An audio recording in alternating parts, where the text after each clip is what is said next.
અમદાવાદમાં મધરાત્રિએ વિરાટનગર બ્રિજ નીચે એક મર્સિડીઝ કાર પાર્ક હતી અને તે કારની ડેકીમાંથી મળી આવે છે અમદાવાદના પ્રખ્યાત બિલ્ડરની હત્યા. કોઈ સામાન્ય હત્યા નહોતી, કરાવવામાં આવી હતી ને સોપારી આપીને, એ પણ 1 કરોડ અને મકાનની.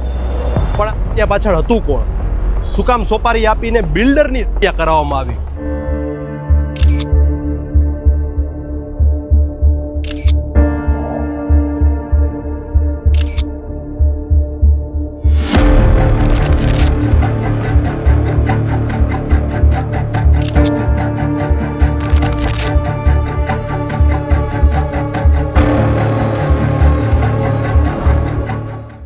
નમસ્તે, વોઇસ ઓફ ડે ડિજિટલ પર હું છું નિખિલ.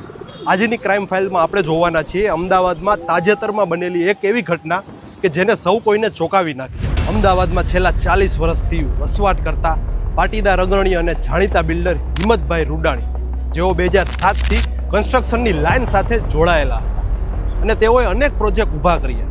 પરંતુ આ ધંધામાં તેમને એક એવી દુશ્મનાવટ મળી કે જે આગળ જતાં તેમના નું કારણ બની. વાત છે વર્ષ 2024માં જાન્યુઆરી મહિનાની.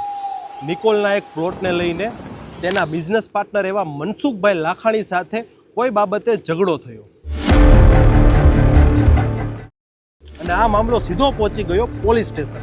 હિંમતભાઈના પુત્ર ધવલે મનસુખભાઈના પુત્ર કિંજલ સામે છેતરપિંડીની ફરિયાદ નોંધાવી. આ ફરિયાદ નોંધાતા જ મનસુખભાઈએ નક્કી કરી લીધું કે મારે આ વાતનો બદલો લેવો છે. પણ બદલો તે આ હદે લેશે તે કોઈએ પણ વિચાર્યું ન હતું. બદલો લેવા માટે મનસુખભાઈએ હિંમતભાઈના હાથ પગ ભાંગી નાખવા માટે 50,000 રૂપિયાની સોપારી આપી. પણ આ પ્લાન ફેલ ગયો અને આ પ્લાન ફેલ થતાં જ અહીંથી શરૂ થયો હત્યાકાંડનો સાચો પ્લાન.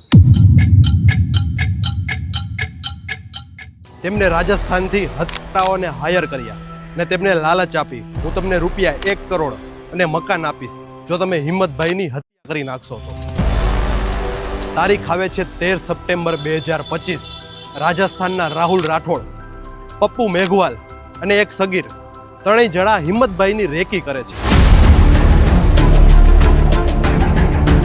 જ્યારે હિંમતભાઈ સરદાર ધામનો કાર્યક્રમ પતાવીને પોતાના ઘરે જવા માટે બેસમેન્ટમાં જે તેમની કાર પાર્ક કરી હતી ત્યાં જાય છે.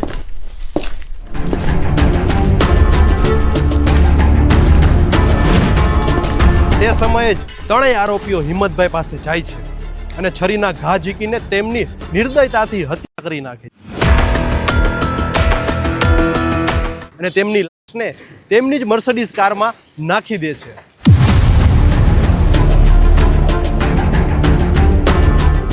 અને કારને વિરાટનગર બ્રિજ નીચે પાર્ક કરીને ભાગી જાય છે.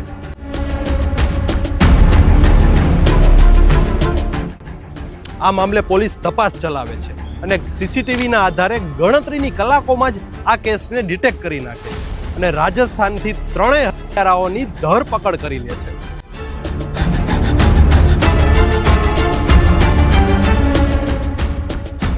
ત્રણેયની પૂછતાછ કર્યા બાદ પોલીસ તપાસમાં બહાર આવે છે કે હિંમતભાઈની હત્યા કરી નાખ્યા બાદ તેમનો એક વિડીયો બનાવવામાં આવ્યો હતો અને આ વિડીયો મોકલવામાં આવ્યો હતો મનસુખ લાખાણીને. આથી પોલીસ હત્યાના માસ્ટર માઇન્ડ એવા મનસુખ લાખાણીની ધરપકડ કરી તેને રિમાન્ડ પર લે છે. પૈસા અને બિઝનેસ વિવાદમાં સાચા મિત્રને કાતિલ બનાવી નાખ્યો.